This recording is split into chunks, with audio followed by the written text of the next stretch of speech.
হযরত আব্দুল্লাহ ইবনে আমর রাদিয়াল্লাহু তাআলা আনহু থেকে বর্ণিত, তিনি বলেন, রাসূল সাল্লাল্লাহু আলাইহি ওয়াসাল্লাম চারটি বস্তু হতে আল্লাহর কাছে আশ্রয় কামনা করতেন। ১ নাম্বার, অনুপকারী এলেম থেকে। ২ নাম্বার, এমন অন্তর থেকে যে অন্তর আল্লাহর ভয়ে ভীত কম্পিত হয় না। ৩ নাম্বার, এমন দোয়া থেকে যে দোয়া কবুল হয় না।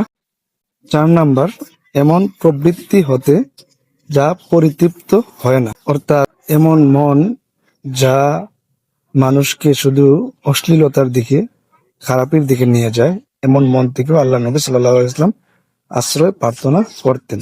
নাসাই শরীফ। আল্লাহ তাআলা আমাদের সবাইকে এই চারটি জিনিস থেকে আল্লাহর কাছে আশ্রয় প্রার্থনা করার তৌফিক দান করুন, আমিন। যারা চ্যানেলটিতে নতুন আছেন তারা চ্যানেলটিকে সাবস্ক্রাইব করে আমার সঙ্গে থাকতে পারেন। জাযাকুমুল্লাহ।